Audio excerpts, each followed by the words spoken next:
Yesterday we talked about heat capacity and specific heat.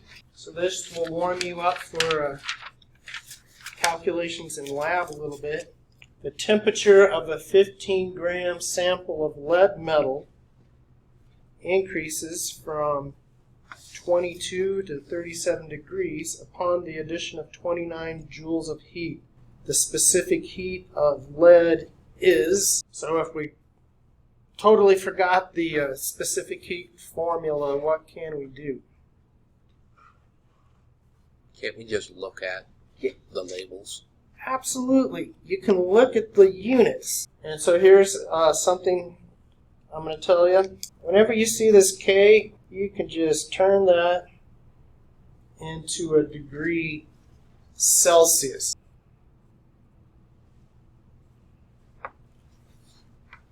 When we convert from degrees Celsius into Kelvin, we just add 273.15. And so a difference in Kelvin is going to be the same number of degrees. We never say degrees Kelvin, we say kelvins. But it's the same numeric value. So I think the book publisher and maybe Alex, at least the old Connect, that just throws students off, because a lot of times they take the temperature change and then add the Kelvin, and it's just big, huge numbers. You don't want to do that. So we're going to proceed here, turn on my calculator, and let's just figure out our change in temperature. 37 minus 22. All right, we wouldn't want to add 273 at that time. Now we could add 273 to 37, and then we could subtract the sum of 22 and 273, and we'd get to the same change. That's 15 degrees. So I'm going to use the suggestion, and I'm going to say specific heat must be joules per mass per degree C. Now I'm just going to fill everything in. I got 29.0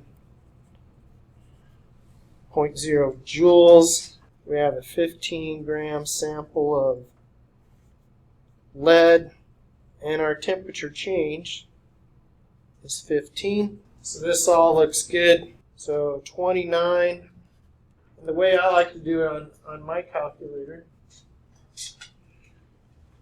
since I'm lazy, I don't want to parenthesize off the bottom and go 15 times 15. So I just go 29 divide 15 divide 15. And that spits out this number. And just for fun, since I was already so late, I'm now going to go 29 divide parentheses 15 times 15 parentheses. That'll make sure the order of operation works out right. And I hate to see students mess up the problem just because they haven't been intimate with their calculator. Any questions? Nice and straightforward. Let's talk about Hess's law for a little bit. And this is a nice diagram because it looks like we can think of a change maybe in potential energy. Step 1, Step 2, and Step 3. We use this many times in chemistry to maybe measure heat we can't measure directly, or to calculate a heat based on other information. We're going to learn shortly that you can calculate a heat of reaction without ever going into the lab and doing it, because we have this appendix in the back of the book that lists a bunch of heats of formation. So I brought in the simplest one Hess law example here, and we might be able to use it, or use what we learned the other day a little bit about manipulating thermochemical equations. And a lot of times I just write delta H. I'm really not too concerned. But this says standard. So we got some information here. Determine the enthalpy change for the process of 2B going to C. And it may not look too much like what we got up here. But the concept is that we know these changes in enthalpy for these reactions. If I can sum up these two reactions to get some other reaction, I can figure out what the heat of that reaction is. Just as If I know this heat and this heat and this heat, I'm going to know that heat.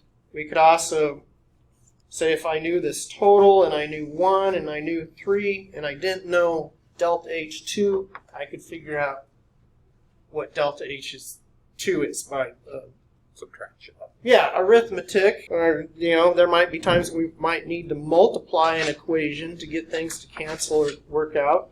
So what we want to do is look at the equation we have and look at the equations we want and see how we can rearrange them.